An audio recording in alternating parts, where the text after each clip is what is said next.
Há 60 anos, o Brasil era sacudido pela renúncia do presidente da República. Naquele 25 de agosto de 1961, Jânio Quadros alegou que forças terríveis levantaram-se contra ele. Deixou o país à beira de uma guerra civil. Seu vice, João Goulart, estava em viagem oficial à China comunista. O mundo vivia a Guerra Fria. A crise política desaguou num polêmico período parlamentarista e foi dar no golpe de 1964. O Brasil mergulhava em 21 anos de ditadura militar. O pavio da renúncia foi aceso na véspera. O governador do antigo estado da Guanabara, Carlos Lacerda, foi à TV e acusou o presidente de armar um golpe para governar como ditador. Reza a lenda que Jânio estava alcoolizado quando decidiu renunciar.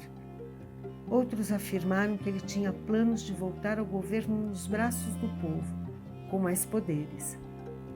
Há quem diga que foi um ato intempestivo, de um lunático egocêntrico. Várias foram as suposições, nenhuma conclusiva. Ao morrer em 1992, Jânio levou com ele o motivo e a identidade das tais forças terríveis, ocultas.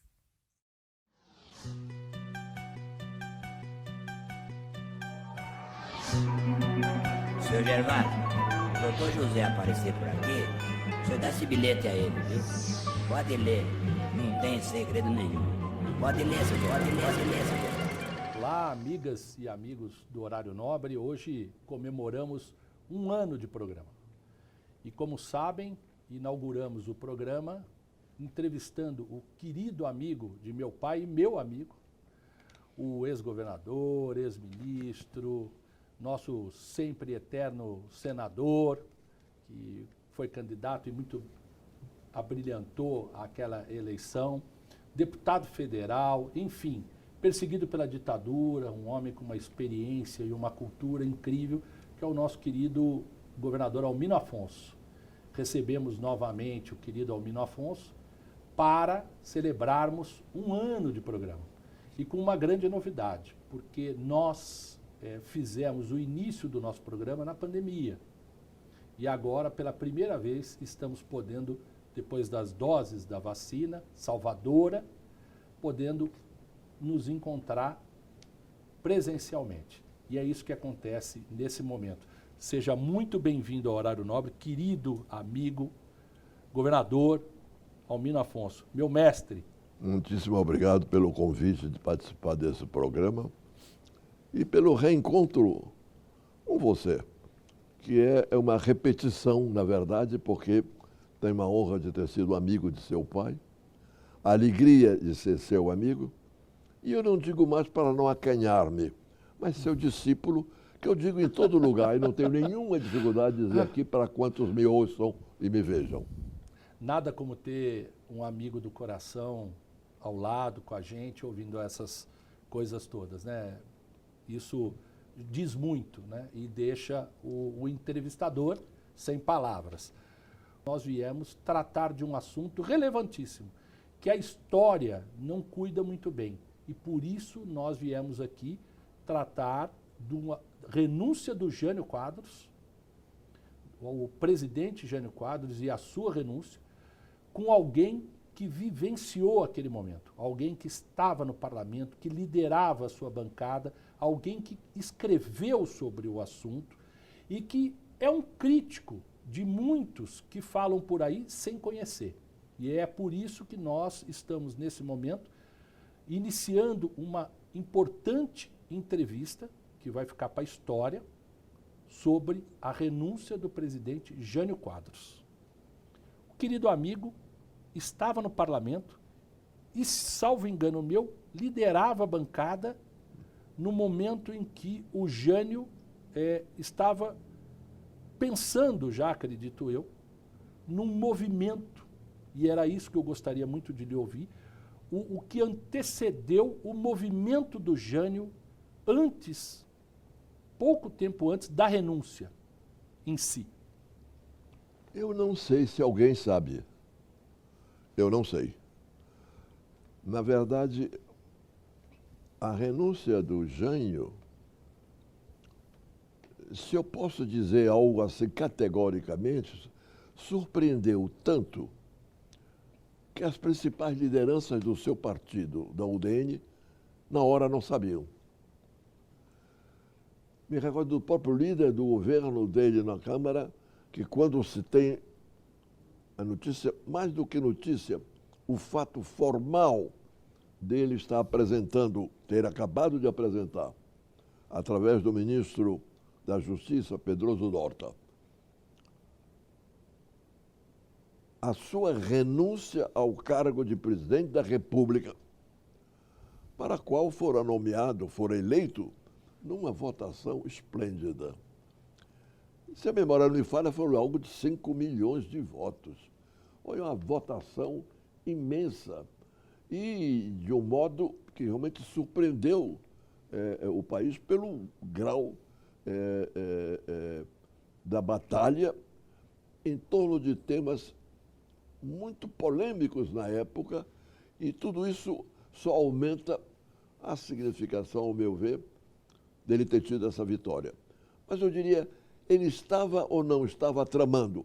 Eu hoje posso dizer que estava, porque, curiosamente, suponho, meu caríssimo doutor Marcelo, algo que eu posso deixar hoje como uma notícia para muitos dos que me honrem, eventualmente me ouvindo, é que Jânio Quadros, acompanhado pelo seu antigo ministro das Relações Exteriores, Afonso Arino de Melo Franco, escreveu um livro, curiosamente, que ele denomina História do Povo Brasileiro.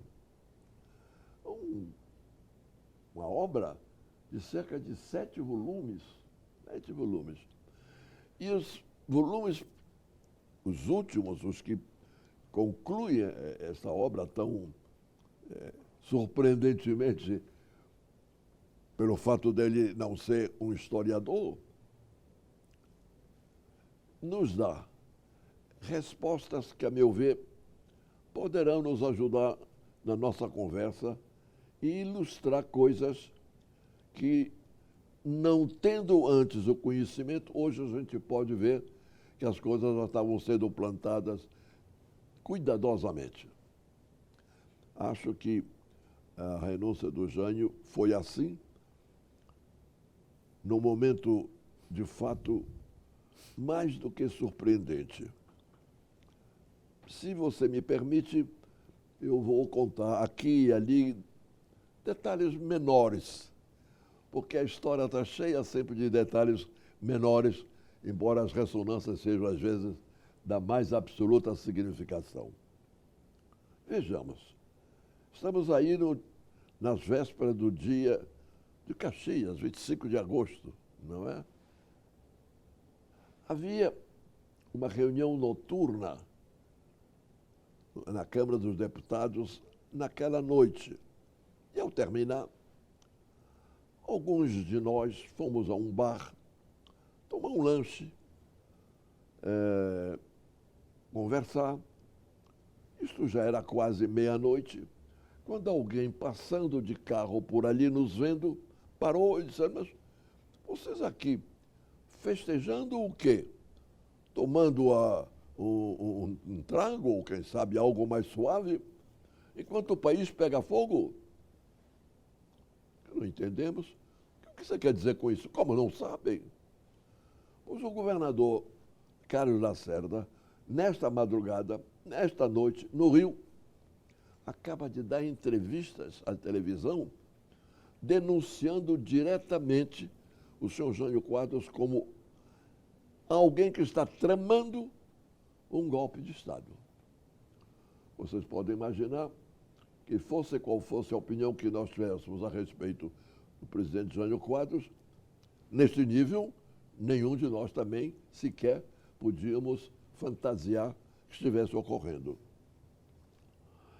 Deu-nos detalhes de como foi realmente a entrevista do Lacerda no Rio, e ele explicita que, tendo estado em Brasília naquele mesmo dia em que se deu a entrevista dele no Rio. Conversando com o presidente Jânio Quadros para manifestar a sua repulsa ao estilo que, no âmbito do Ministério das Relações Exteriores, o Jânio estava encaminhando o seu governo. Manifestações de simpatia em se restaurar as relações internacionais com a União Soviética, que estava rompida entre nós e a União Soviética desde o governo do Marechal Dutra, portanto, lá atrás. E de outros fatos extremamente significativos, como, por exemplo, tentativas, inclusive, de algumas articulações administrativas, políticas com Cuba, o que também era estranhoso, dado que a posição, naquela época, já Fidel Castro vestia uma imagem não apenas à esquerda, mas tinha sido algo de uma democracia avançada, mas logo mais socialista, e não era incorreto dizer-se já com a tintura comunista, ao lado de figuras como Guevara, etc. Tudo isso que nos surpreendia não tirava, entretanto, a impressão de alguém no curso da sua atividade normal de presidente da República. O que narra o senhor Lacerda neste fato? E eu ponho aqui, já partindo do suposto que posso ir encaminhando algo de resposta precisa à sua pergunta. É que eu dizia ainda há pouco que ele tinha vindo ao Rio, a Brasília, para encontrar-me com Jânio e manifestar sua repulsa quanto ao estilo, ele diria, esquerdizante que ele vinha adotando no âmbito da política exterior. Tinha, inclusive, naqueles dias, precisamente naqueles dias, se a memória não me falha, condecorado Guevara com a cruz do Cruzeiro do Sul, a maior memória significativa que alguém possa ter recebido, o Guevara recebeu do seu Jânio Quadros, paradoxalmente, às 6 da manhã. Tudo era surpreendente no seu Jânio Quadros para tomar o lado pictórico da sua história e da sua vida. Mas não vou ficar nisto, mas é bom aqui e acolá dar essas tinturas. E, ao mesmo tempo, o Lacerda trazia uma posição rigorosamente oposta do seu governo, dele próprio, homenageando lá no Rio, portanto, na governança do Estado, o líder da campanha anti-Fidel. Quer dizer, o líder que criava, com alguma expectativa, movimento de repulsa à índole à esquerda, e eu diria já comunizante do Fidel, o líder que tinha essa auréola também tinha recebido medalhas do governo do Estado pelo Lacerda. Era, portanto, o confronto explícito em fatos significativos. E neste quadro, analisando que detalhes podia ter havido, Jânio o teria interrompido e dizesse: eu tenho atravessado momentos muito difíceis aqui, mas eu gostaria de, antes de conversarmos, que você fosse visitar o Pedroso Horta, que era o ministro da Justiça, e homem de uma ligação com o presidente João Goulart, do senhor João Quadros, desde o tempo em que Jânio era prefeito e ele, Pedroso Horta. O meu pai foi solicitador acadêmico, chamado hoje de estagiário, de Oscar Pedroso Horta. Pois veja que não é por acaso que ele foi quem foi, né? Ele foi quem foi. Mas, bem, que ele fosse visitar o Pedroso Horta e conversasse. Aí vem o Lacerda declinando o que houve na conversa, não é? Que teria sido, então, o Pedroso Horta levando a ele detalhes do que era o propósito do senhor Jânio Quadros de romper a normalidade institucional através de um golpe de Estado. Jean Lacerda vem para o Palácio da Alvorada com o impulso da negativa. Mas ao chegar ao palácio, paradoxalmente, ele encontra a sua maleta, a sua bagagem, na portaria. O senhor Jânio Quadros mandara colocar a sua bagagem de viajante na portaria. Tinha sido expulso do palácio. Não é? Não deixa de ser para mostrar os lados pitorescos de alguns homens públicos.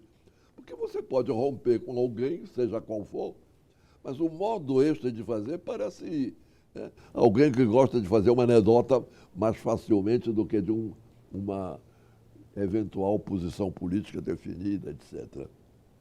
E o Lacerda revela isso tudo.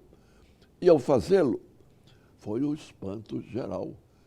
Bom, eu digo foi porque no exato instante que este senhor nos deu essa notícia do que estava havendo no Rio, a entrevista, ou tinha havido, do senhor Lacerda, nós imediatamente voltamos para a Câmara dos Deputados, que já estava se fechando, convocamos imediatamente companheiros nossos ligados ao nosso partido e, de imediato, passamos a convidar as lideranças de todos os partidos, inclusive do governo, para entendermos o que estava havendo, o que significava, de fato, a tentativa que o Lacerda acusava ou o que era, em sua dimensão maior, a acusação. Nos dividíamos nesse encontro que se deu naquela noite ao longo, eu diria, madrugada adentro.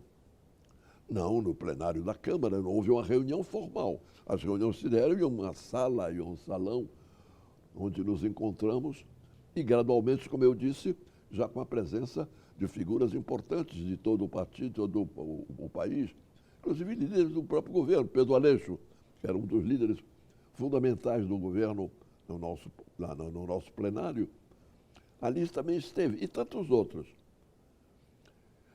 E, embora houvesse, por parte de todos nós, uma certa prevenção contra atitudes do Lacerda, era demais imaginar que aquilo fosse falso. E, portanto, não dava como ignorar uma acusação dessa natureza. A preliminar foi de que deveríamos, então, convocar uma reunião do Congresso Nacional, ou da Câmara, inicialmente, para abrir o espaço do debate sobre isso. A preliminar, como coloca o Pedro Aleixo, que era o líder do governo, era nos dirigirmos ao próprio Pedroso Horta. Sem objeção, o próprio Pedro Aleixo se dirige a ele e manifesta a nossa surpresa pelos fatos narrados através desse noticiário da TV no Rio, diretamente que teria havido em diálogo com ele e o senhor Lacerda, e em que medida ele podia, naquele mesma noite, nos dar informações a respeito. A resposta que o nosso ministro Pedroso Horta deu foi tão genérica que não informava objetivamente nada que pudesse ser uma resposta do sim ou do não. Manteve-se, então, a ideia de fazermos uma reunião convocada especificamente para isso. Um conselho de pesquisa que depois foi discutido juridicamente pelo Afonso Arino, de que isso não era matéria constitucional, mas era matéria regimental, portanto, e ela não tinha funções definidoras, no sentido de sim ou de não, mas era informativa, por isso mesmo. Então, me lembro que foi a deputada Ivete Vargas que sugeriu esta proposição. Façamos a convocação. Ali não podíamos convocar, mas ali se fez o petitório, assinamos todos para no dia seguinte formalizar em reunião da Câmara. Nessa reunião, portanto, esgotamos esse tipo de diálogo, mas mantivemos o convite ao Pedroso Horta, que pela norma regimental, ele, ministro de Estado, se a Câmara o convoca, ele é obrigado a ir. Porém, ele tem a prerrogativa de estabelecer o prazo que ele precisa para ir. E, claro, ser informado do porquê, do objetivo, etc. Mas para nós, naquele dia, e com essa premência, não era uma resposta. Nós queríamos, com evidência, que o Pedro Oswaldo, que teria sido o homem do diálogo nessa questão, viesse à Câmara de imediato. Prevaleceu a ideia de que ele viria e ele aceitou a qualquer momento. Portanto, terminamos a noite com esta indagação toda, que é, já acho, de certa maneira, respondendo à sua pergunta, meu caro Marcelo, do quanto nós estávamos desinformados quanto o senhor Jânio Quadros estava ou não estava tramando. Pois se estava, nós estávamos sabendo pela primeira vez de algo pela forma que eu estou narrando. Estava eu no meu gabinete, eu era líder do PTB nesta época, e meu gabinete ficava numa área muito próxima ao plenário da Câmara. E, de repente, eu vejo um correrio, né, de gente correndo, passando em frente à minha sala, passando em frente à minha sala. O que há? Eram jornalistas correndo e com vozerio. Jânio renunciou, Jânio renunciou, Jânio renunciou. Então, dou aqui sem nenhuma dificuldade como é que eu soube do senhor Jânio Quadros tendo renunciado e na forma como foi. E se foi assim comigo, foi assim com todos praticamente. Fomos todos, evidentemente, em poucos minutos, a Câmara estava lotada, era dia de semana, a Câmara começava a funcionar a partir das 2h, já estava lotada a Câmara, logo mais. E com o noticiário que pegou como fogo de rastilho, né? Todos fomos. Chegamos no parlamento, perdão, no plenário, já os jornalistas estavam já distribuindo os textos fundamentais. Quer dizer, 2 textos dirigidos ao presidente do Congresso Nacional, feito pelo senhor Jânio Quadros. Um, em que ele formalizava em 2 linhas o seu pedido de renúncia do cargo para o qual for eleito. São 2 linhas formais, nada mais. E o Manifesto à Nação, no qual ele, segundo se diz, explica o porquê da medida adotada. Ambos os textos, curiosamente, um deputado do Espírito Santo, Dirceu Cardoso. Você vê que a minha memória não está muito ruim, né? Dirceu Cardoso. Teve a audácia ou teve a rapidez em pegar um desses documentos e vai à tribuna. Foi à tribuna porque foi. Ali não estava mais nada funcionando entre regras regimentais. Peço a palavra não para ele, subiu à tribuna e possou-se a ler. Eu cheguei ao plenário, deu-me conta do que estava vendo. Pego também um desses documentos e leio. Terminada a leitura desse deputado Dirceu Cardoso, o plenário todo ligeiramente espantado. Me falta nesse instante o nome do líder direto do senhor Jânio Quadros na Câmara. Um excelente deputado da Bahia. Era líder do governo. Já a memória pode vir. Ele toma a palavra de imediato para convocar a Câmara a tranquilidade, o cuidado na palavra, evitar-nos qualquer coisa que pudesse, naquele instante, tentar responder o que não sabíamos. Era frequente até esta palavra que muitos usaram.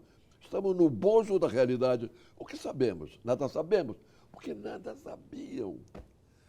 Estou falando desse, é pena que o nome não me venha, mas a qualquer momento virá o nome do líder do governo, esse deputado baiano, admirável orador.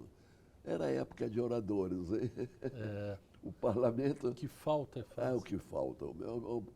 Era algo que você podia estar do partido que estivesse, do governo, da oposição, mais intelectual mesmo, mas a Câmara, o plenário, a tribuna, era algo digno de coisas antigas. Digno de coisas antigas. E ele diz isso que eu estou realizando, vai, e ali do plenário mesmo, portanto, não subindo a tribuna, convoca ao bom senso. Imediatamente estava tudo já fervilhando, e eu me senti como líder do PTB, não é? Portanto, o líder formal de oposição praticamente era eu, na prática. embora o PSD fosse também oposição, não era uma oposição formal. O partido de oposição formal éramos nós, era o PTB. Eu peço a palavra e vou direto para a tribuna. Portanto, eu sou a segunda ou terceira pessoa a falar sobre essa história. Veja aí como as coisas são curiosas, né? Eu que conversando com você foi o terceiro, ao nível do parlamento. O Dirceu que fez por conta própria, né? O líder do governo que fez essa convocação ao bom senso e o meu discurso. Aí, meu prezado amigo, o que eu vou dizer me espanta. Porque eu peguei o texto explicativo do porquê que ele tomava essa atitude espantosa, e caio de imediato em algo que eu diria que foi de uma força intuitiva que eu não me explico. Porque eu li e disse, não tem lógica a atitude diante do texto. Porque o texto revelava o quanto ele estava decepcionado pelo governo, que ele não podia realizar com a grandeza que ele queria, não é? Alude que vem sendo perseguido, setores que o prejudicam, inclusive de maneira difamatória, e todo um conjunto de coisas sem nenhuma explicação, sem nenhuma alusão concreta que justificasse uma medida desta ressonância histórica. E ao mesmo tempo, concluindo esse manifesto, que era o manifesto, ele termina dizendo que ele honrou os 7 meses de governo. É espantoso. Os cidadãos tiveram uma vitória de 5 milhões de votos há 7 meses, sem que houvesse uma coisa que pudesse ao menos dizer justifica-se ou supõe-se, declara-se no dever de renunciar porque não tinha como governar. Não é? E, simultaneamente, mas eu termino agradecendo a todos, ao povo, aos jovens, aos trabalhadores, às suas classes de luta, e de maneira muito especial às Forças Armadas, que papapi, papapá, elogia as Forças Armadas. Ou seja, o país, em suas várias modalidades de representação política e social, pela confissão do seu Jânio Quadros, era rigorosamente contribuinte de uma obra que ele queria realizar e que os setores, que ele não dizia quais, estavam impedidos. Mas havia, então, uma base de apoio, e eu insisto em declarar, das Forças Armadas. Está escrito.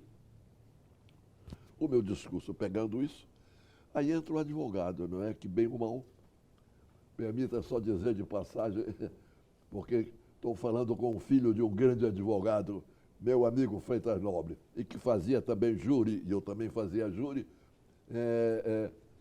O júri não perde muito tempo em perguntar o porquê, não é verdade? Eu disse, não tem sentido. O que aqui está não prova absolutamente a razão de ser. Há algo por trás. E o por trás aqui só se explica como uma tentativa de golpe de Estado. Isso está dito no meu discurso, o primeiro que se fez na Câmara ao chegar a renúncia formalizada e o manifesto do senhor Jânio Quadros. Tinha havido a leitura, por princípio, do Dirceu, a convocatória ao bom senso e a análise política primeira, me permita a vaidade, foi a minha. Eu nem sei se tenho direito à vaidade, porque eu reli muitas vezes esse discurso, que está impresso, está publicado em livro meu, etc., e digo, como é que eu pude, naquele dia, tirar uma dedução que tinha lógica, mas não tinha elemento lógico, senão a ausência de documento que provasse o contrário.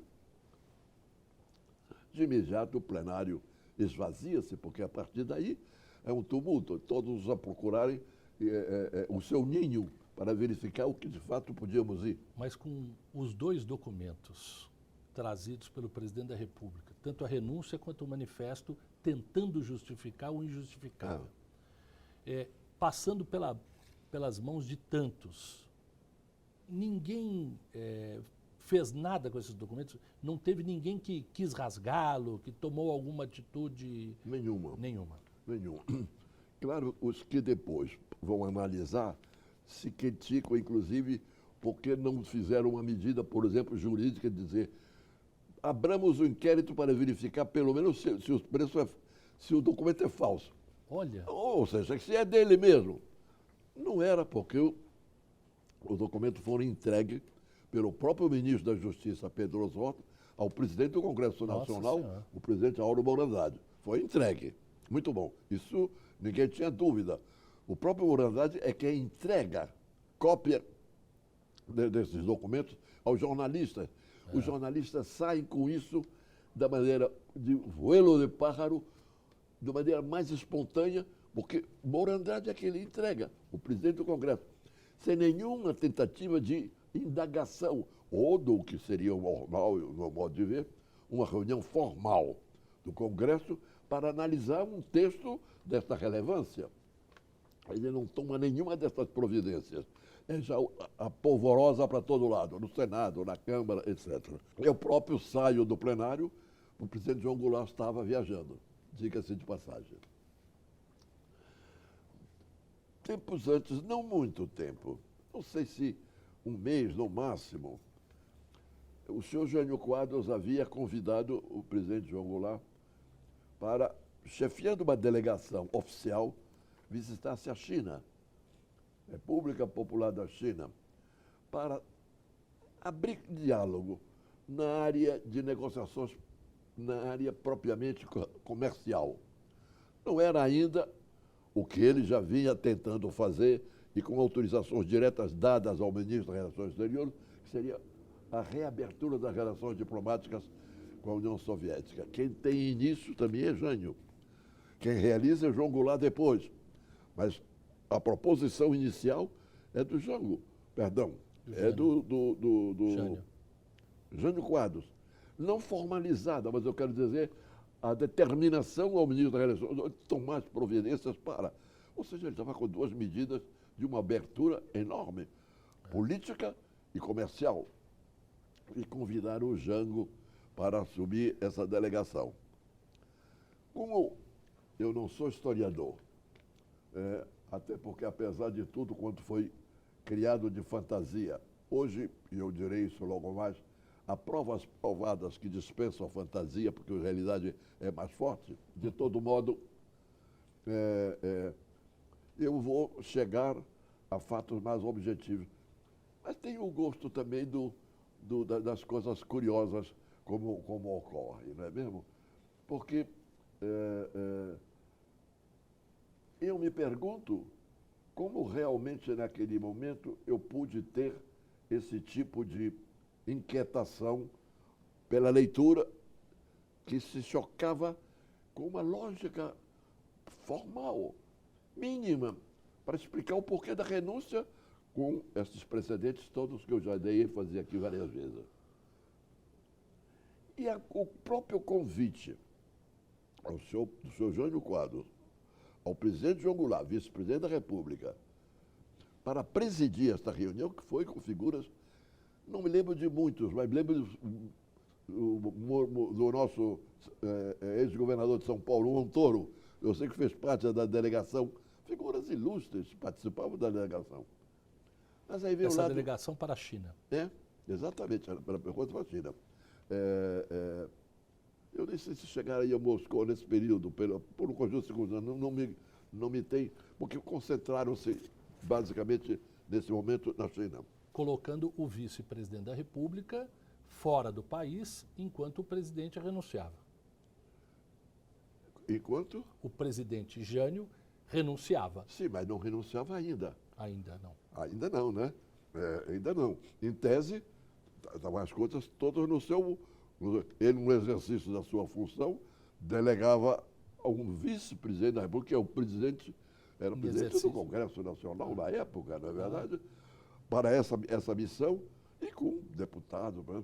Mas estava tudo nos conformes, né? Volto à ideia básica que eu vendi aqui, para ganhar um pouco de calor na nossa conversa. A surpresa geral no parlamento. A surpresa absoluta pelo que eu estou descrevendo. Mas deixa eu só terminar essa coisa da ida do do presidente João Goulart. João Goulart chegara ao poder, fazia 7 meses, muito bom. E chegara como vendaval, alegando roubalheira para todo mundo, problemas da economia, realmente bárbaro.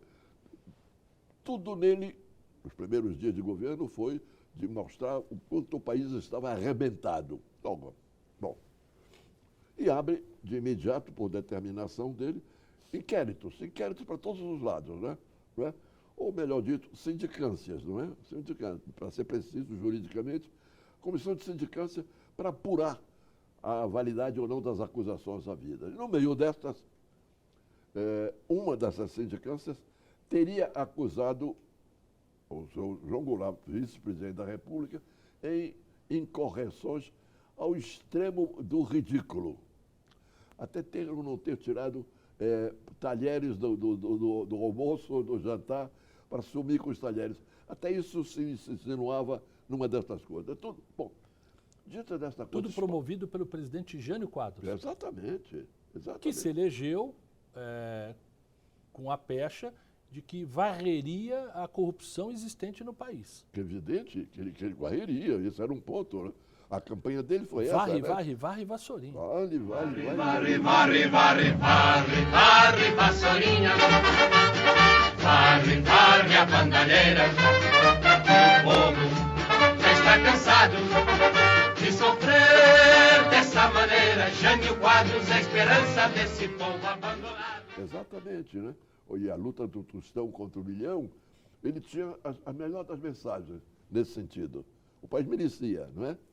Enfim, sobretudo a passagem dele aqui, desde que se elegeu prefeito, numa eleição também fantástica, porque quando ele se elege prefeito de São Paulo, a derrota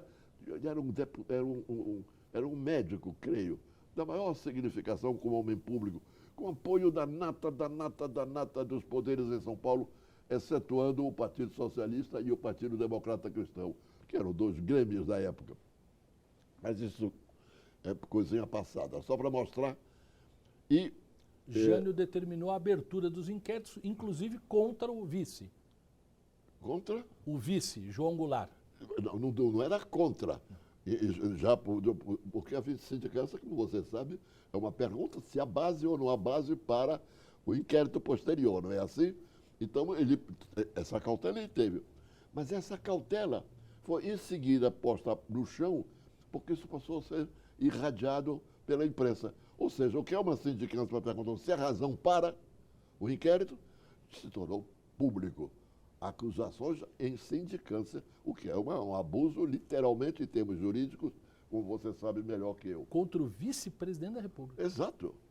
Bem, então, reunimos-nos, presidente João Goulart, presidente do Congresso, e várias das lideranças da Câmara, inclusive eu próprio, líder da bancada, e o líder da bancada do Senado. Ai, meu Deus, a minha memória está ruim, hein?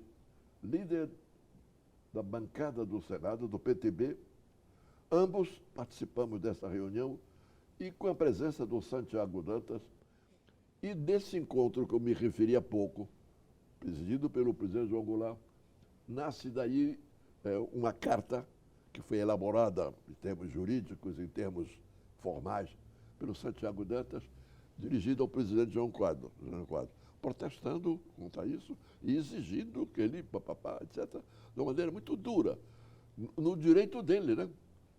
E entrega a mim e ao líder do Senado para levarmos em mão ao presidente. Pedimos audiência, fomos recebidos como heróis, né? As portas do palácio se abriram de ponta a ponta, parece que nós íamos para um dia de glória. Fomos recebidos, ele com aquela roupagem indiana que ele passou a usar, né? É outro lado pitoresco que ele marca esse período, e ali entregamos a carta. O cidadão lê a carta e entra no verdadeiro paradoxismo. Levanta-se e diz: que dia hoje trágico para mim. O meu aparelho, este era uma espécie de aparelho moderníssimo que permitia você remitir... Telex. Era uma coisa assim, não me lembro o nome técnico, mas era dos primeiros, muito antes de toda o que veio de modernidade. Meu aparelho não funciona. Trágico para mim. E o senhor João Goulart me falando de honra, na nossa presença. E o senhor João Goulart falando de honra. Pode isto? Pode isto? Pegou, fechou a carta e disse, não posso recebê-la. Ela foi vazada fora dos termos legais ou dos termos de honra de presidente da República com um presidente do Congresso Nacional. É inaceitável, devolvo. O senador, ai meu Deus, que pena, não conhecia o Jânio nas suas maluquices, perdoe-me, mas que é verdade, que o Jânio é o que é, mas também são maluquices que são muitas, né? Que são muitas. Tenta pegar a carta porque ele devolveu, devolvo-a. Eu pulei na mão do meu senador, digo, senador, por favor, presidente, a nossa missão era fazer a entrega da carta. A nossa missão está cumprida. Faça bem, deixei a carta. Teria sido um overchame da minha vida. Bom, isso então para dizer o clima que estava, então. Esse momento foi quanto tempo antes da renúncia? Muitos dias, muito bem aí. Meses? Não digo meses, porque foram 7 meses, fica tudo tão difícil. Aham. Mas põe aí um mês, talvez. Certo. Pelo que eu vou te dizer em seguida. E ele quer convidar o Jango para ir num coquetel. Mas como que o Jango, depois dessas coisas todas, iria? Veio à minha casa o secretário particular do presidente, José Aparecido de Oliveira. Nossa. Nossa, o Aparecido Jango. Vem à minha casa. Mineiro. Exato. Vem à minha casa e diz, o presidente quer convidar o presidente João Goulart para ir a este coquetel. Uma coisa de elegância, de superar o mal-estar. E era defensável. Né? Já que você faz uma estupidez, vamos ver se te ajuda a superar uma estupidez com uma elegância. Eu, inclusive, manifestei, presidente, vá. Foi. E é nesse coquetel que o Jânio aproveita e convida para a missão. Então, o pessoal pegando que as coisas não eram tão desligadas de articulação. É detalhe, mas é um detalhe bem importante. Ele consegue reatar relações com o João Goulart através desse procedimento que eu estou contando, onde eu tive uma pontinha, por acaso, justa. Incrível. E ali ele convida. E vai, o Jango aceita e vai com a delegação que não era Chefiar a missão para a China. para a China. Então vai embora. E ele está na China, mas é tão público, não entra em detalhe. Quando, estando na China, nesse episódio, deu-se, aí então se ele na China, João Goulart na China, em missão oficial, representando o governo e, portanto, o Jânio Quadros, seu Jânio Quadros remete as cartas bomba, né? A renúncia e o manifesto explicativo, segundo ele, da renúncia.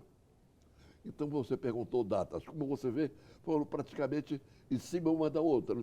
Um mês mesmo. O Jango estava em viagem quando ele faz isso. O Jango estava em viagem, em missão oficial. O mais é a tragédia imediata naquele dia. Porque naquele mesmo dia, veja só, ele participa da solenidade pela manhã. Nós fizemos a nossa reunião em homenagem ao Caxias em sessão solene. Ele não tinha renunciado nem às 3 da tarde, quando os fatos se dão. O Lacerda enxergou algo que outros não tinham enxergado. Não, mais do que enxergou, Mas... ele recebeu, segundo ele recebeu convite para. Ele foi receber o convite do Barros Horta em nome do Jânio para participar. Essa é a história. E não se deu. Perfeito. Já o Jânio Agora tinha compreendo. acertado com o Pedroso Horta que ficasse no Blá. Não sei, eu não sei. O fato é que houve um encontro. Perfeito. Não há outro encontro do Lacerda com o presidente, porque a mala não entra. A mala é posta na rua. Perfeito. A mala é posta na rua. É um negócio realmente de lascar para você imaginar relações homens públicos. Não é? Mas bem, então foi tudo uma coisa atropelada, né? Mas no concreto, Voltando então à renúncia, às 3 da tarde, que eu lhe interrompi. Estava contando pois que a bem, renúncia às então, 3 da tarde. Isso passar o resto da tarde, né, nessa convulsão, você pode imaginar a UDN o que fazer, o que é. Porque a UDN era o governo. Perdida. Era o governo, não é verdade? Nós, pelo menos, éramos a oposição, mas o governo. E quando nós somos surpreendidos, que eu já narrei, com a notícia do fato, e o tumulto que, a partir daí, domina. E domina cada qual buscando o que há. Voltando, portanto, a um ponto muito importante do início, a articulação. Em tese, nós não tínhamos conhecimento de nenhuma articulação. Em nada. A gente depois vai elaborando que, ao instante que ele faz, até o reatamento de relações, num coquetel, para fazer formalidade do convite, e o põe lá no Conxixi da China, quando ele vai fazer a medida que faz, presume-se, e depois ficou provado, mas nós não tínhamos nada. Não éramos nós a oposição, era o DN, era o governo. É impressionante. Impressionante. Bom, então, ao longo disso, nada. Passamos todos. Então, ao longo da tarde, uma imprensa dá 3 da tarde, acho pouco provável, deve ter sido muito ao final da tarde, porque às 3 da tarde estava se dando esse miolo. Assim, o fato é que ao longo da tarde, o senhor João Goulart retira-se de Brasília. Formaliza, portanto, fisicamente saiu de Brasília, não é verdade? Paradoxalmente, sai com a faixa presidencial no corpo. Saiu com a faixa Sai de presidencial. Brasília com a faixa presidencial. Ou isto, que depois se vê, era na presunção de que em seguida ele ficaria pro forma para sempre, não é? Com o golpe, ou doidice, o fato é que ele sai com a faixa. Depois ele manda devolver, é claro, mas ele sai de Brasília e sai. Aí é a história dele indo a Brasília, a São Paulo, reunião com o Cavalho Pinto. Creio que nesse dia o Cavalho Pinto estava reunido em Palácio com outros governadores, não me recordo quais, mas havia vários governadores, não sei por que razão, conversando. Quando tomo conhecimento disso que eu estou dizendo, volta outra vez, Cavalho Pinto, etc., todos surpreendidos por tudo. Surpreendido, volta outra vez a essa ênfase. Bem, e ele vai e passa por São Paulo. Ao passar por São Paulo, claro, o Cavalho Pinto vão ao aeroporto, aí as cenas indelicadas, grosseiras do Jânio com o Cavalho Pinto, etc., eu não tenho nenhum elemento, mas a versão é que foi tudo muito grosseiro. Mas enfim, embora seja também frequente dizerem que esses governadores, inclusive, se esforçaram ao máximo para convencê-lo a renunciar.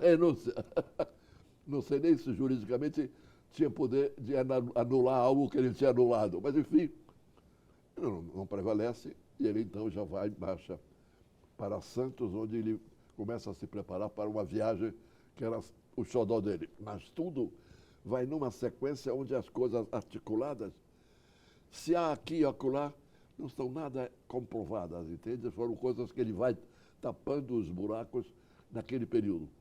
O concreto qual era? O concreto era que ele propunha algo, não é? Propunha algo que não explicitava, e depois aqui nós vamos saber o que é que ele explicitaria, mas naquele momento a única coisa é que ele renunciava. O resto, sabe Deus o que seria. Está claro que depois a gente vai lê-lo, etc. Ele queria, eu queria salvar o país a partir daquele instante. Bem, o que se desenvolve ao longo desse dia? O presidente João Goulart já estava terminando a sua missão na China. Na memória, se não me falha mal, já estava em Singapura, de passeio. Já era o meu passeio. E de lá estava vindo para o Brasil, quando recebe a informação, porque uma vez apresentada formalmente pedido de renúncia, num primeiríssimo instante, é tão curioso, num primeiríssimo instante, no meu discurso mesmo, eu disse, o senhor Jânio Quadros considera que não tem como governar. Decide renunciar. A renúncia está aceita. Disse eu na minha sorte. Bom, termino de dizer isso, um deputado, um grande jurista, Gustavo Capanema, que tinha sido, creio, ministro da Educação do governo Getúlio, se a memória não me falha, é uma figura jurista de grande valor. Me pede a palavra e o que ele diz com muita delicadeza, me perdoa, eu era um jovem, mas eu era tratado com respeito. Tenho a alegria de poder dizer que eu subi aquela tribuna e os que me aparteavam com respeito. É um negócio que eu lavo na alma. Também eu respeitava a todos, mas eu era um jovem, não é verdade? Bem, 34 anos, 35, sei lá. Bem, o discurso, eu quero só pedir permissão para uma ponderação. Vossa Excelência usou a palavra está aceito. E eu quero ponderar que a renúncia é ato unilateral de vontade. Portanto, é irrecusável. Uma vez formulado, está conclusa. A esta altura, não cabe nós analisarmos sim ou não. É um fato histórico. Cabe registrar o fato histórico. Gustavo, eu respondo, fico muito contente com as coisas, mas peço licença para dizer que eu não caí nessa escorregadela. Eu disse com toda clareza, está aceita com a observação política só. Tanto assim que eu disse, portanto, de acordo com a Constituição, renunciou, está vago o cargo. E na ordem vocacional, assume o vice-presidente. O vice-presidente não está, assume o presidente da Câmara. Está tudo no meu discurso. Portanto, eu fiz uma observação apenas política e não da análise jurídica, que me perdoe, eu sabia disso. Me salvo de uma escorregadela. E não tinha feito mesmo, está escrito no discurso. Portanto, ou seja, de imediato, que formalidades houve? Não sei nem... as lideranças em seguida se dão conta do óbvio. Se estava aceito, não é? De acordo com a ato unilateral, não é? Ele saiu do país, estava escrito, né? Aí é o tumulto que eu nem posso imaginar como vai se dando para todos os lados, Cabe a mim, nessa mesmo dia, à noite, a qualquer hora da noite, eu não sei, recebo um telefonema do presidente, já em Paris, já de volta, em Paris. Me telefona e diz que tinha tomado conhecimento dos fatos, porque o próprio presidente Basile, presidente da Câmara dos Deputados, que pela ordem vocacional assumiria temporariamente, já tinha assumido. Portanto, apenas se limitou a transmitir ao presidente o que tinha se passado, sem nenhuma outra interferência. Ao João Goulart. Ao João Goulart. E o João Goulart, então, está me telefonando dizendo que recebera esse tipo de informação através do Basile e que recebera também 2 telefonemas. Um do professor Santiago Dantas, deputado Santiago Dantas, do PTB, uma figura que você sabe, o tamanho, a cultura, o talento, nossa, uma das figuras mais invejáveis que eu conheci na vida. Impressionante. Imenso, imenso. Tenho por ele verdadeiro encanto de ter conhecido alguém de uma altura, concorda, não concorda? Totalmente. E o Brasil o perdeu muito cedo. Muito cedo. Enfim, Santiago Dantas. Aí tinha recebido o telefone. E, seguido, Afonso Arinos, que no caso era o ex-ministro das Relações Exteriores e jurista, senador, também de grande altura, discutindo posições ou não, também. Ambos telefonam para ele, colocando um fato e já levantando a seguinte hipótese: de que forma o presidente João Goulart reagiria se fosse viável colocasse a hipótese do parlamentarismo. Por quê? Porque se como é que chama? Se a renúncia estava formalizada, o lugar estava vago para gravar. Exato. Ou a assunção dele a presidente no sistema presidencialista tal qual. Ou há o que fazer. Quem é? Bom, nesse lapso de tempo que eu não sei medir em que momento, acho que é posterior, ao se tornar claro que, do ponto de vista jurídico, não tinha o que se discutir quanto à renúncia, a renúncia era um fato histórico. Se a renúncia era um fato histórico, quem assume é o vice-presidente da República. E nesse quadro passa já a ver e os rumores no meio militar de que não aceitariam que o João Goulart assumisse o governo no sistema presidencialista. Não é no sistema presidencialista, não aceitariam que ele assumisse. Mas isso era ainda formulado de bastidores, né? E imediatamente os ministros militares, com a nota dos três, chefiado pelo ministro da Guerra, Odílio Denis, e os outros três, um pé de página quase, de que não aceitariam a posse do seu João Goulart pela história dele de malversações, de incorreções. Arrasam. E, portanto, em nome da pátria, em nome, não poderiam aceitar que ele assumisse. Então, nós já entramos, mudou totalmente o quadro, né? Estamos já com o quadro. Há uma renúncia formalizada e aceita como fato histórico. B, há um presidente, vice-presidente, com direito próprio de assumir. Está vindo, ausente fisicamente, chega logo mais. Portanto, nenhum problema. Mas havia um veto que ia além de qualquer análise jurídica dos militares. E nesse quadro é quando eu recebo o telefonema do... Nesse quadro, em algum momento de horas, etc. Quando ele me coloca exatamente como é que eu disse? A que tinha sido informado, etc. E já, então, os primeiros rumores, que não eram públicos ainda, essa do Santiago, essa do... Bem, e ele me pergunta, diante disso, Almino, como é que tu vês o quadro? Como é que vê o nosso PTB isso tudo? Esse presidente, eu fico muito orgulhoso, porque era um menino e estava dando palpite sobre algumas decisões nacionais, né? Não é verdade? Incrível. Como é que os fatos colocam a gente, às vezes, em lugares indevidos? Nunca. Não é verdade? Nesse caso, não. Os presidentes... nós não discutimos ainda essa hipótese, porque essa hipótese está no ar. Mas claro que a bancada vai ter que se reunir e isso eu farei logo. Estou me referindo à noite, da madrugada da conversa. Agora, eu, presidente, sou contra. A hipótese, eu sou contra. Do parlamentarismo. O parlamentar.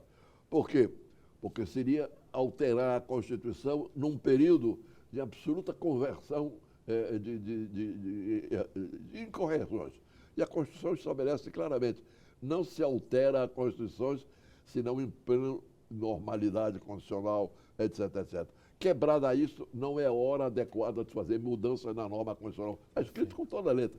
Portanto, eu não vejo como fazermos isso sem quebra da Constituição. Logo, isso é um golpe de Estado.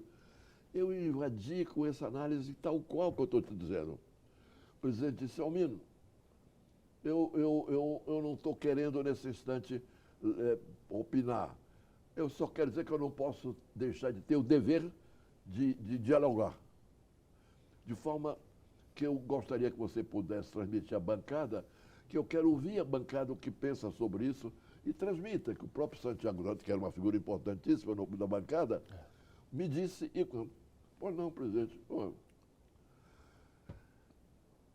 madrugamos o dia, somos convocados para uma reunião no Palácio. Não é no Palácio, nas ilhas, presidente. Todas as lideranças de partido, Lá vou eu. E os três ministros militares. Não, os três ministros militares, etc. A ideia era, eu acho mais até do Mazzini, de que não ficasse com uma batata quente na mão desse tamanho, que os ministros assumam então, não é? E esse foi muito o espírito dessa reunião.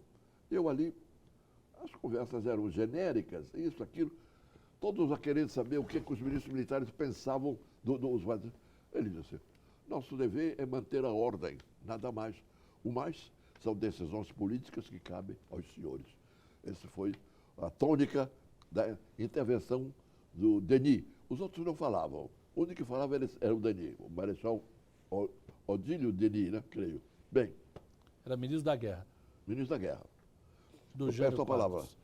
Presidente, eu tenho, acho, o dever de transmitir o diálogo que o presidente João Goulart teve comigo nesta madrugada. E conto o diálogo que eu acabo de te dizendo. Como o presidente, ao conversar comigo, disse que não se recusava a se no dever de dialogar, ele disse o óbvio, quer dizer, eu nesse beco sem saída, não tenho opinião a dar, ou não aceito querer conversar, era o bom senso dele, eu converso. Não disse nada que fosse já uma aceitação. Mas era inevitável que ele dissesse, e não tinha outra palavra a me dar. Só se ele tivesse poder para dizer, eu assumo e assumo o governo pela arma, né? É. Bom, transmiti isso. Um deputado líder da bancada da UDN, era um coronel fulano de tal, ficou no maior entusiasmo, achando que o jogo admitiu o parlamentarismo. Veja como as coisas vão se fazendo de maneira realmente adoidada às vezes, né? Não tinha havido nada disso. E eu, em seguida, na tribuna da Câmara, coloquei nos devidos eixos. Mas até os eixos, as coisas vão ganhando, vão ganhando. Vão ganhando e fica a afirmação desse manifesto dos ministros militares de uma maneira contundente, não aceito. Aí entra o começo de uma outra batalha, que é a crise da legalidade. É quando o Brizola, diante dessa afirmação categórica de que os militares não aceitam que assume algo que era líquido e certo do ponto de vista jurídico, não é verdade? E põe o Rio Grande do Sul em pé de guerra, não é? De uma forma admirável. Se há um momento na história do Brizola que eu tenho respeito, foi por essa coisa, foi realmente de uma bravura pessoal. E o povo gaúcho foi excepcional, né? Porque ele colocou o povo na rua para todo lado, para todo lado. Em poucos minutos, Porto Alegre era uma trincheira armada por todos os lados. Uma trincheira armada por todos os lados. Bem, realmente admirável. E a posição básica é toma posse como presidencialismo. Não tem o que discutir. Essa foi logo a posição do Rosa. Passou a ser a minha. Eu disse, bem, eu também não aceito o parlamentarismo para se defender na bancada. Eu não aceito o parlamentarismo, que isso é golpe de Estado, porque vamos rasgar a Constituição. Se vamos rasgar a Constituição, é um golpe de Estado. Eu não aceito. E ganhei, chegamos a ter quase 70% da bancada, me perdoe, na linha que eu sustentei. E com Santiago Dantas oposto. Eu tendo enorme respeito pelo Santiago, cuidando como cuidei nas palavras, mas divergindo frontalmente. Hoje eu olho para trás e digo, era discutível a minha posição, dado os limites das coisas. Mas na hora foi o que me veio. Foi o que me veio. Bem. Mas teria feito diferente? Hein? Se fosse hoje, com o conhecimento de hoje, teria atuado de forma diferente? Teria aceito o parlamentarismo naquele momento? Eu digo, quando isso está assim, eu mando uma carta para o presidente. O presidente vem vindo, né? Estava em Paris e vem vindo e para... Uruguai, não é? Para no Uruguai, exatamente para ficar num quadro de acessibilidade. Isso que eu estou te contando, eu mando uma carta ao presidente. Não. As lideranças principais dos partidos maiores, e nesse caso eu era oposição, portanto não era uma figura maior, né? De jeito nenhum. Enfim, de mandarem alguém conversar com o João Goulart, ou levando já sugestões, não é verdade? Quem vai? Tancredo Neves, que é convidado para ir. Muito bem. Você não tem nenhuma dúvida?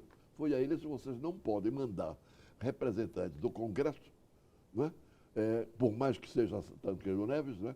Que na época não era parlamentar, por sinal, mas de toda maneira não estava sem mandato. Tinha sido ministro da Justiça do JK? Exatamente, eu acho que é. Foi. Não sei se. Foi. Não me lembro. me lembro realmente. É capaz de ser, porque eles eram também do PSD, né? Também. O fato é que ele não era parlamentar nesse momento. Não, ele tinha sido governador. Mas está me faltando. Não era parlamentar nesse momento. Bem, então, eu disse, eu quero mandar representantes, mas nenhuma dúvida. Então, eu entrego a tarefa ao deputado Wilson Caô, sei lá. Era um deputado, por sinal, coronel da aeronáutica. Eu disse, está no ramo está no seu ramo, né? Fiz uma carta em que eu analiso isso tudo e me rebelo contra aceitar o parlamentarismo. Digo, presidente, não. Vamos manter firme a Constituição. E vamos à Constituição. Porque era, curiosamente, a posição que naqueles momentos as coisas foram tudo... É difícil estabelecer os prazos do Marechal Machado Lopes, que era o comandante do Terceiro Exército. Portanto, ali, no Rio Grande, Paraná e Santa Catarina, não é brincadeira. Não é brincadeira. E se rebela contra as posições militares. Se rebela. Né? Vai ao palácio visitar o Brizola e todos nós de longe dizendo é para mandar prisão, vai prender o Brizola, né? Não. Olhar para dizer que o Terceiro Exército está solidário com a tese da defesa da legalidade do senhor João Goulart. É fantástico. Machado Lopes. Ao estabelecer isso, tinha havido também, por conta desses... É porque os rumores correm, que é uma coisa fantástica, né? Valem mais do que os fatos. É né? incrível. As versões. E no meio disso, o general Geisel, ali você tem o Ernesto e o outro era... Orlando. Mas a figura mais importante era o Ernesto. E o Orlando era um que na área da hora de ministro militar, uma figura importante. Ele, em nome do ministro da Guerra, do Doderi, transmitido ao Machado, no Congresso, o presidente determina que o Terceiro Exército ponha o senhor Leonel Brizola no eixo da legalidade e, portanto, rompa com essas medidas que ele está assumindo uma verdadeira ruptura. Eles estavam na ruptura, eram eles, né? Estavam numa absoluta ruptura. E, se necessário, peça diretamente o apoio da base militar, da base aérea militar, aos quais nós estamos transmitindo as ordens para bombardear se lhes parecerem adequados. Admitir a hipótese de bombardear. Você pode imaginar isso, né? Bom, isso em Porto Alegre, que coisa linda, meu querido, que coisa linda. O povo, você pode imaginar. E aí a Foi base... pra rua. Aí a base aérea... O povo era na rua toda. O Brizola tinha telefonado para aquela empresa Taurus. A Taurus passou a fabricar metralhetas para ter povo na rua. Metralheta, né? E nesse quadro todo, os sargentos se rebelam na base aérea. Os sargentos se rebelam. E eles se rebelam diante da hipótese de usarem como vão e prendem os oficiais. É lindo. A crise da legalidade é linda. Prendem os oficiais. E vão e tecnicamente distanciam todas as possibilidades dos aviões voarem. Os aviões não voariam. Não podia haver bombardeio. Não podia haver bombardeio. É um gesto de uma grandeza, de uma grandeza. Bem. E de uma coragem, prender e de os uma oficiais. Coragem total. Olha,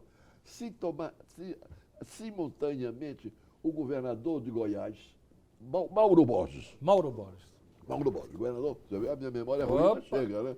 Mauro Borges entrou em cena e disse: eu também apoio integralmente a posição do Rio Grande do Sul, e pôs a tropa, não era uma coisa, polícia militar, mas pôs a polícia militar, quer dizer, viria, portanto, para Brasília, né? O crescendo. Houve algo semelhante na base aérea do Pará, também de soldados, de sargentos também se rebelando para... País em convulsão absoluta. Lacerda não? Hein? Lacerda não? Não, Lacerda, pelo contrário, era... Parlamentarismo. Não, imagina, nada disso. O que o Lacerda queria era o golpe, e o golpe. Isso se mantém mesmo depois. Mas o Lacerda queria qual golpe? Ah, bom. A volta do Jânio? O Jânio ele não podia, depois desse episódio. Exatamente, ele recusou. Não, mas isso a gente só sabe disso também do Lacerda, já posterior, quando já estão elaborando no sistema que ficou no primeiro período de reorganização, a posição do Lacerda não batia com a posição dos mineiros, etc., que aceitavam gradualmente a hipótese de evitar a guerra civil. Por quê? Porque na hora que o ministro, o comandante do Terceiro Exército, toma a posição que eu estou dizendo, que foi uma coisa fantástica. Ele tem um livro dele, que ele conta a atitude que tomou, etc., entendeu? E os principais generais que estavam ao lado dele, inclusive o Bevilacqua, que depois participa do golpe, nesse dia foi excepcional também. É tudo, as condicionantes humanas é barra também. Né? É verdade. Mas bem, eu estava dizendo... Do Lacerda. Então determinaram o general Cruel para marchar sobre o Rio Grande. Ou seja, a tropa de São Paulo já começa a ir para ir em direção à coisa. E um grande navio de guerra coloca-se nas proximidades do Rio Grande. Ou seja, chegamos aqui no limite de uma guerra civil. No limite. E trágico. Esse é o início do golpe de 64. Hein? Esse é o início. Total. O golpe de 64 só teve prazo. Só adiou.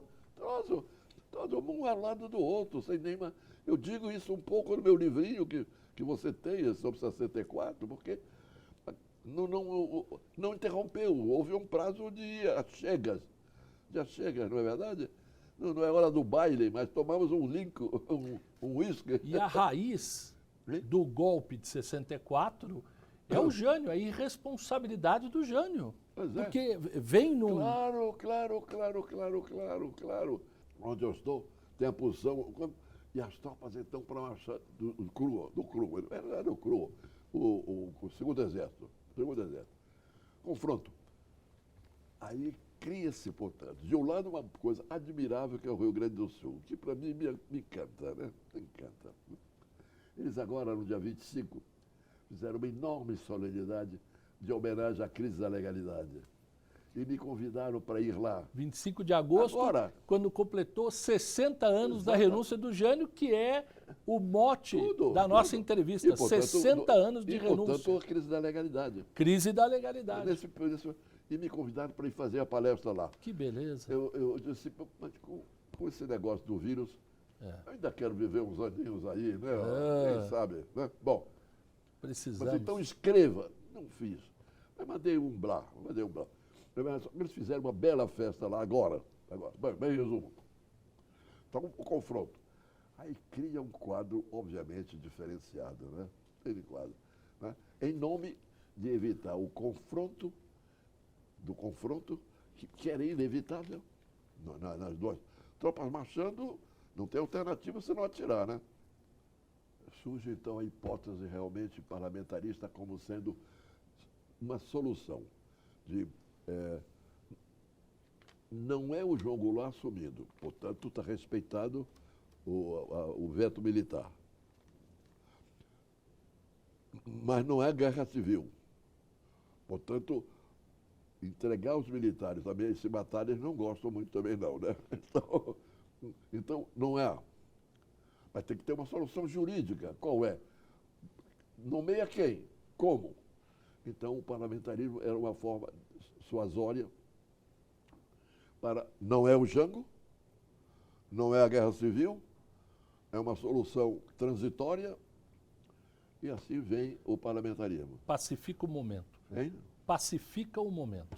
E a Constituição é respeitada porque o João Goulart assume a presidência, mas ela tem uma quebra porque o parlamentarismo é feito no momento de crise. E, portanto, naquele quadro ali estava fazendo no momento de absoluta impossibilidade jurídica de fazê-lo. E não golpe. Aí é que eu digo, eu extrapolei, porque realmente levar-nos a uma guerra civil era uma estupidez total, né? Eu nessa batalha campal, né, nessa linha de conduta. Bem, plenário reunindo, é um dos momentos mais belos da minha vida. Vamos a ele. E, aí, reunido o presidente da Câmara, que estivesse na presidência nesse momento, Ulisses Guimarães, perdão, Tancredo? Não. do Tancredo, é que o Tancredo que ficou com a missão, o avião viajou e ele não levou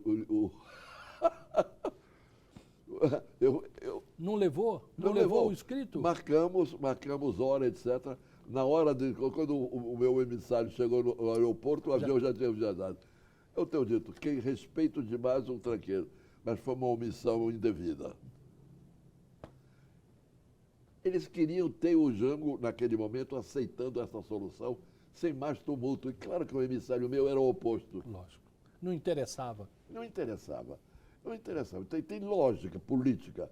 Mas na hora eu fiquei, que você pode imaginar. Imagino. Né? E no meu livro eu já xinguei, evidentemente. Imagina. E me convido para ir ao gabinete.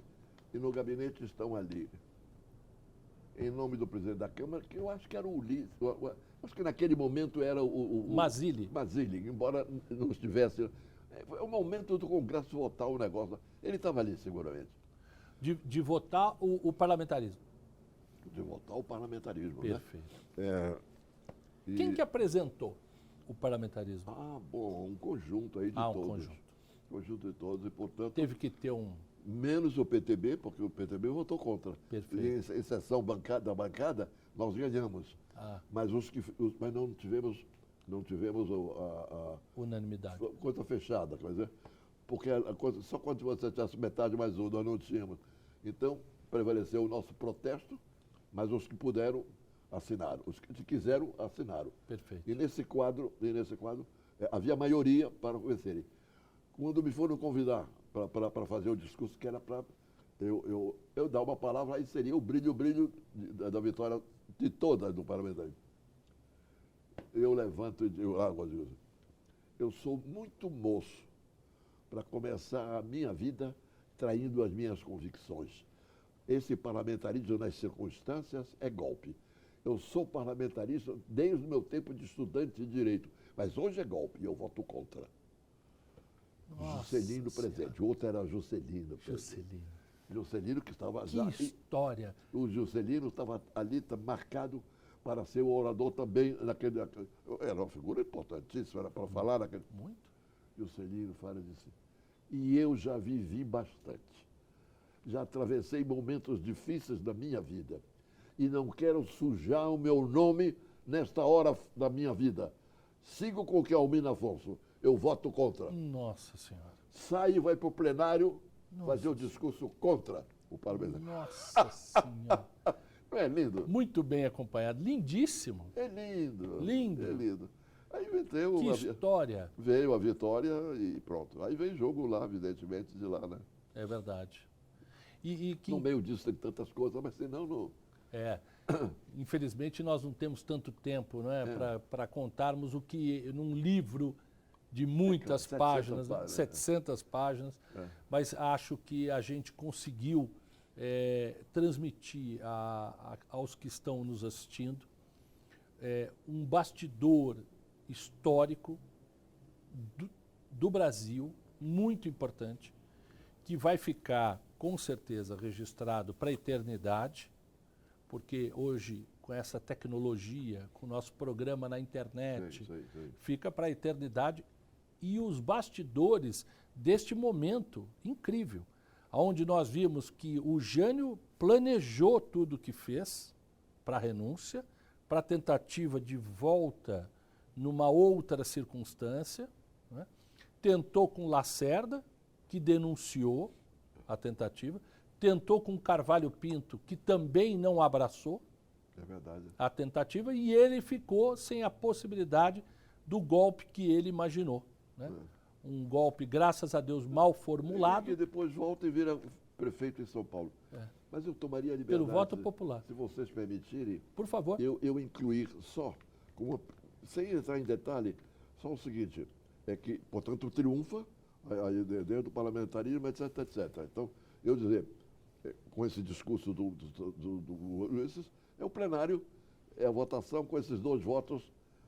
Né? Albino Afonso e Juscelino Kubitschek. E outros votaram, mas enfim, com esse diálogo é o meu e dele. Eu não estou fugindo. É o seguinte, é que eu gostaria de colocar, e quando a gente poderá fazer, é que tudo isso que ficou depois, cheio de interrogações, as mais diversas, hoje dispensemos os comentários, porque o senhor Jânio Quadros escreveu em compartilha de coisa, Coautoria. Hein? Coautoria. Coautoria. Em coautoria com Afonso Arinos de Melo Franco. Um livro que se chama História do Povo Brasileiro. No livro de História Brasileira, que são 7 volumes. Bom, nos capítulos finais, ele se dedica à análise da renúncia. E na coisa, ele demonstra, por A mais B, que, pelas suas razões que ele considera as mais nobres, era um golpe de Estado, efetivamente. Reconhece. Com todas as letras. Com todas as letras. Como foi, quer dizer, quais foram as coisas como é que ele imaginou João Goulart ausente. Na hora do ausente, a renúncia tornaria, naquele momento, sem que ele pudesse assumir, quem era não tinha.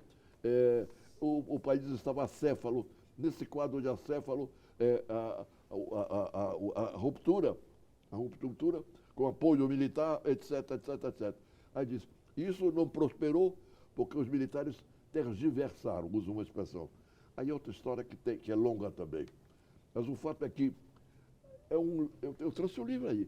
É um livro, um capítulo inteirinho, e tudo isso revelado. Impressionante. Impressionante. E esse do livro bem merecia, mas aí já fica para uma outra. Que é esse livro, de 7 volumes, escrito pelo Jânio Quadros, o Afonso Arinos, onde ele tem um capítulo, ou uma parte desse livro no final. A parte final do livro. Que ele trata da renúncia sob a ótica dele. Claro, claro. E afirmando que é um golpe. Que foi um golpe, uma tentativa de golpe. Mas com todas as letras. Ele consegue, só que ele dá o golpe para os militares.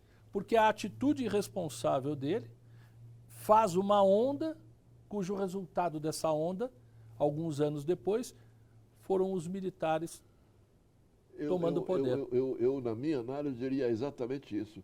Ele não consegue fazer o que ele quis. Os militares tergiversaram, como ele diz, tergiversaram. E ele diz lá numa coisa, e o senhor João Goulart, pela proposição do parlamentarismo, deixou-se envolver e deixou-se envolver, perdido usado, perdido... Era pacificação naquele momento, não tinha outra. Fugir, né? Não tinha alternativa. Não tinha alternativa. Prevaleceu. Mas é uma página importante de traduzir. O avião cai, não cai, porque houve a chamada... Tem tanta coisa. Houve a Operação Mosquito. Quando o avião está acertado já vir de Porto Alegre para tomar posse, com tudo isso que eu estou dizendo. Aí os militares da aeronáutica decidem boicotar e armaram o chamado Operação Mosquito, que bombardearia o governo de João Goulart no caminho. Nossa, o avião? No avião. Matariam? Matariam. A Operação Mosquito. Esse é um dado importantíssimo. Pois bem, veja aí mais uma coisa. Entra no meu gabinete, líder da bancada, vem o sargento Prestes, que eu não conhecia. Entra o sargento Prestes.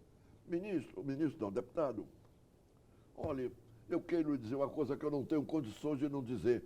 Diga, é que os oficiais da papapá estão preparados com a Operação Mosquito, que vão torpedear o governo, o avião que vai vir sabe disso, né, cara? Vem vindo lá já então do Rio Grande, vem vindo. Mas não é possível. Doutor Albino, e nós estamos agindo, os vários sargentos, para ver de que forma a gente consegue impedir. Mas isso é muito grave, porque nós estamos sem condições. Eu peguei 2 ou 3 deputados federais, Arthur Vigílio, o Wilson Fadul, que era militar, o general Gênero, que era militar. E vocês vão correndo ao palácio levar essa versão ao presidente Mazzilli. E mandei para lá. Pois era real. Naquela mesma tarde, os 3 ministros militares vieram ao presidente, ao Mazzilli, para dizer que era inevitável, eles não tinham como impedir. Olha, nós ficamos num suspenso assim. E não podiam impedir a Operação Mosquito. Ataque. Não podiam impedir. Avisaram o Mazzilli, então presidente em exercício, Exato. de que o avião de João Goulart ia ser abatido. Ah. O presidente que vinha para tomar posse, Seria vice-presidente, seria abatido no ar. Exato. E o que aconteceu? Aconteceu. Então aí eu sou obrigado a dizer 2 minutos aqui. Tem Sim. direito de ficar marcado. Claro, a tua pergunta é fundamental. Mas ele, que curiosamente já estava recebendo os ministros militares para dizer que iam fazer. Não era era para comunicar. Quando eu mandei o meu sargento, o sargento Prestes, tinha me informado, mandei. Sim. Bom, e transmiti uma coisa ao Mazzilli, mas ele já estava com os ministros militares.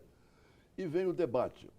Mazzilli joga um papel nesse episódio admirável, decisivo. Porque quando os ministros militares colocam que a montagem não podia ser evitada. Eles estavam em condições de voar, ou já estavam voando. Né? Então, não tem como. E o presidente disse, mas os senhores ministros militares não tem uma alternativa que impeça que esses aviões voem? Um deles, eu acho que o da própria aeronáutica, é inviável. Por isso, por aquilo outro. Ou seja, estava escrito a Operação Mosquito. Isso morre como fato banal, porque ninguém morreu, né? Bom, aí o presidente insiste, mas se eles puderam montar, não é verdade? Essa operação, não é possível desmontar? Aí entra a palavra do general Geisel. Disse, olha, os senhores vão me desculpar, mas, porque aí dirige o da aeronáutica, né? Mas, na minha opinião, como militar de terra, uma coisa que foi montada é desmontável. É desmontável, não é verdade? Portanto, eu acho que é possível impedir que eles voem. Etc, etc. Desfez-se a Operação Mosquito na presença do Geisel nesse episódio, que é fantástico. Senão o doutor João Goulart estava conversando conosco lá em cima. Não teria tido essa parte da história dele ter chegado, assumido e ter sido como foi. Não é? Que incrível. Eles teriam tomado o poder antes. O golpe militar não teria sido em 64. Não, teria sido sido já 61. naquela ocasião. Teria sido 61. Mas é interessante ver, esse período é um período dramático. E é uma pena, porque isso não foi estudado até hoje com a dimensão adequada. Não foi, entende? Mas o nosso programa provocará. Provocará historiadores a estudar Operação Mosquito. Os interesses contrariados eram muito grandes, entende? E no centro era a guerra civil, a guerra fria. Era os Estados Unidos e a União Soviética, entende?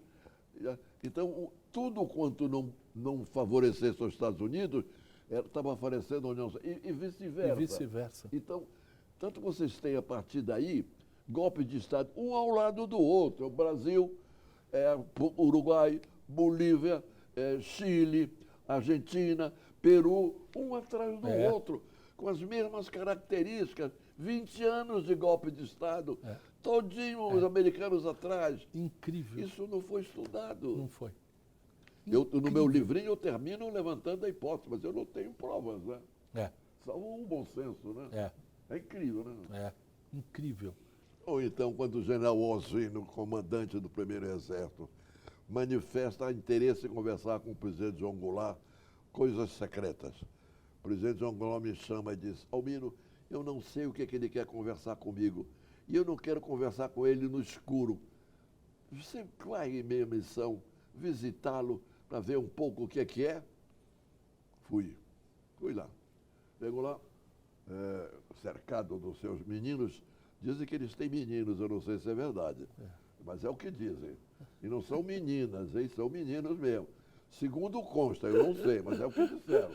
Né? Aí o general Algino me recebe, o general Algino, que era um sujeito da nossa confiança. Olha, eu chego lá e digo, o presidente me disse isso. Estou aqui para conversar com o senhor, para, enfim, apainar o que é que... Ele disse, é muito simples. Nós estamos num impasse de tal ordem que o país não está podendo funcionar. Há medidas necessárias, urgentes, que não se faz, porque a oposição não deixa, porque é isso, por aquilo e por aquele outro. Nós precisamos ter um comando político absoluto. Comando político absoluto não pode ter o Congresso funcionando. Logo, nós temos que tomar esta decisão, e o presidente tomará as medidas que parecer. Aí eu disse, general, isso tudo que eu estou te dizendo, eu posso ter dito qualquer hora, mais adiante. Presidente, general, e o que o senhor sugeriria nesse quadro, faz tudo isso para quê? Não, isso não é comigo. Eu vou articular a medida militar. Isso fica comigo, se o presidente concordar. O mais cabe ao presidente fazer. Eu voltei para São Paulo, para Brasília. Fui direto para a casa do presidente. Então, Almino, narrei. Ele disse, está vendo, Almino? A oposição vive dizendo que sou eu que articulo o golpe. Noite e dia a imprensa diz que sou eu. Está vendo? Está me propondo o golpe. Eu não quero o golpe. Eu quero o plebiscito, que é o plebiscito que diga se é raro ou não é raro. É o povo que vai dizer se quer ou não quer. Mas não é uma bela notícia? Nossa! E de comportamento anti-golpe. Anti-golpe. É verdade. Não é? É verdade. E os militares já ensaiando. Mas ensaiando, o Congresso atrapalha. Mas, Mas e hoje? E hoje? Do Oswaldo Lima que eu contei, eu estou vivo. Eu não sei se ele já morreu, mas eu dou minha palavra de honra que eu estou dizendo isso aqui, pão, queijo. O Oswaldo Lima do Rio? Hein? O Oswaldo Lima, deputado do Rio de Janeiro, não? Não, esse não. Não, Pensei que era o general. Ah, o general. Não, Oswaldo Lima é aquele lá de Pernambuco. Ah, Oswaldo Lima, não sei de quê. o general. Está falando do general. Mas tem muita semelhança com hoje. Hoje eles também querem fechar o Congresso. Pois é. Em 2021, século XXI. Pois é. Querem fechar o Congresso. E estão propondo, mas nós não temos um João Goulart lá que diz, não sou eu que estou propondo golpe, eu não quero. Esse é o problema. Exatamente. Mas o João Goulart é coisa... E como quando ninguém está mais gravando, eu fico mais tranquilo. Veja o seguinte. O João Goulart, nessa conversa, me disse, veja o seguinte, João Mino. O Brizola queria que eu viesse marchando do Rio Grande até aqui. Ou seja, repetido em 1930, né? A marcha do Rio Grande até a vitória final. Getúlio. E eu não quis. Por que eu não quis, Almino? Eu não quero um mandato meu com sangue do povo. Não quero. Eu quero que o povo diga se eu sou ou não sou o presidente. Se eu fui eleito, 2 vezes eleito vice-presidente. Se eu fui eleito, eu quero. O povo diga se me mantém ou não. Eu acho isso uma coisa tão bela e não se tem chance de colocar a coisa... Está colocada. Hein? Agora está. Está no meu livro, mas ninguém lê. Não lê. Agora está no livro, agora está no programa. O livro não Agora lê. está no mundo. Amigo, que eu tenho a honra de privar da amizade, Almino Afonso, por ter vindo aqui, ter dado essa aula de história de um momento importante da vida brasileira que vivenciou, que esteve dentro, que não conseguia, e disse isso a nós, naquele momento dimensionado que se tratava, porque estava ali envolvido, que com o tempo pôde perceber tudo que vivenciou e que nos narrou aqui. Muitíssimo obrigado pela honrosa presença e por tudo que deixou registrado no nosso horário nobre. Muitíssimo obrigado, a paciência de vocês é especial a sua. Show! Bravo! Bravíssimo! Agora eu vou dizer uma coisa pro meu amigo aqui, vocês podem ouvir, porque eu também tenho direito a um café depois, não tem? Tem ou não tem? Né? Um é pouco, mas nós vamos almoçar. Pode ser um café antes, pode ser um café durante e um café depois. Higiene com a paz. Eu não sei nada de francês, mas isso eu vou dizer com Gene Copa. Eu acho que foi naquelas aulinhas de francês do teu pai que eu aprendi. Esse pouquinho eu aprendi.